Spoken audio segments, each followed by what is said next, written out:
Good morning, boys and girls. Welcome to Kids Power Hour. This is Connie McClain with Janesville Apostolic Ministries. Our lesson today is Jacob's family moves to Egypt, found in Genesis 46 and 47.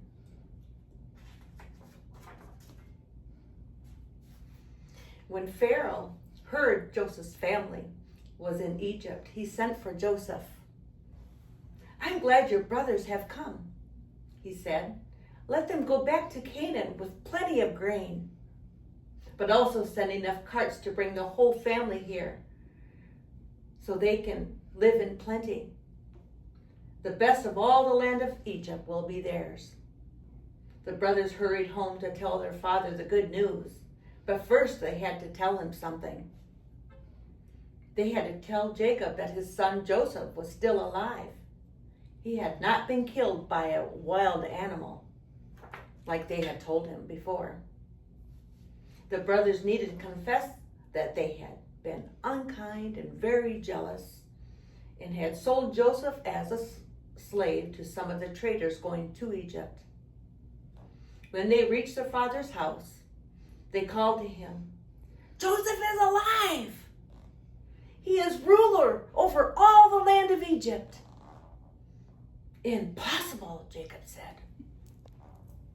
The brothers told him the whole story when they took him outside and showed him the carts with all the presents that Joseph had sent.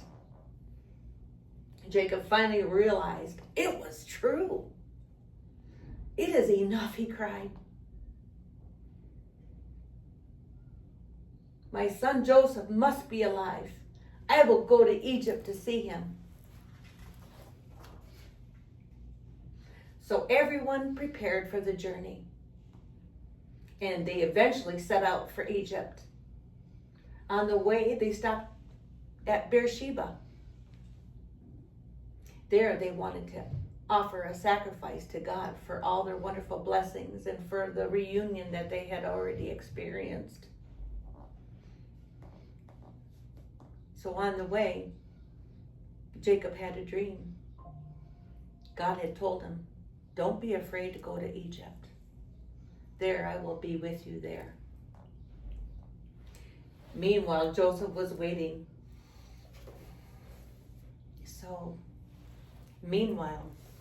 Joseph was waiting. He could not wait to see his dad. He could not wait to see his brothers once again.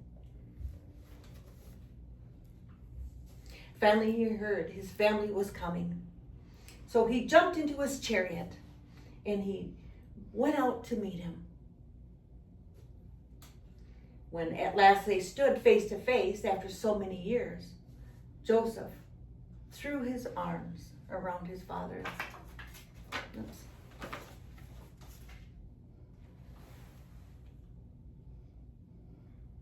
Face to face with his father. Joseph took his father and 5 of his brothers, and he had presented them to Pharaoh. Pharaoh asked them, "What is your occupation?" He replied, "We are shepherds like our ancestors. We have accepted your offer to come and live in the land of Egypt. For there is no pasture for our flocks, and the famine is very bad there. So we were wanting your permission to live in the land of Goshen."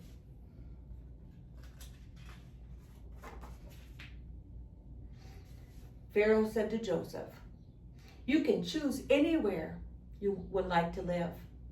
And if any of them are especially skilled, put them in charge of my flocks."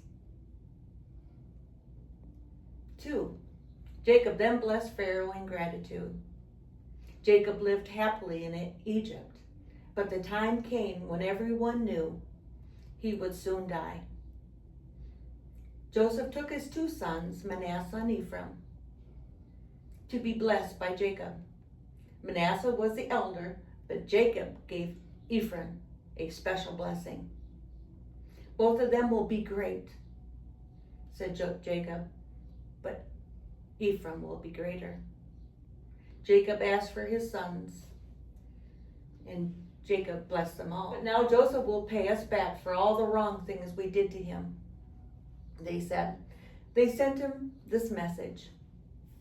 Before he died, your father instructed us to tell you to forgive us for the great evil that we had done to you guys. We beg you to forgive us. When Joseph read the message, he broke down and wept. Then the brothers came to Joseph and knelt in front of him. We are your slaves, they said. Don't be afraid, Joseph said. It is all right. You plotted evil against me, but God used that evil for good. Because of your actions, many lives were saved during this famine. So God had it already planned out from a long time ago.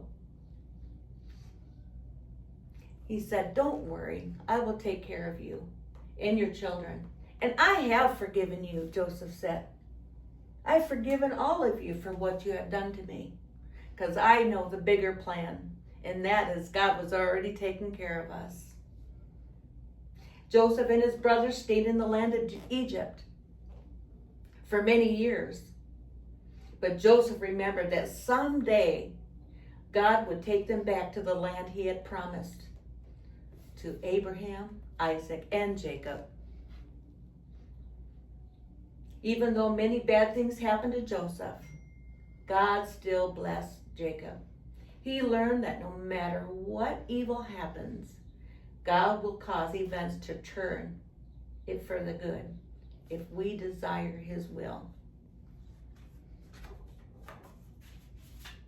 Joseph and his brothers learned that if we trust God to take care of our lives, then we can be friends with all people, no matter what they have done to us. Which leads me to our memory passage, found in Romans 8:28.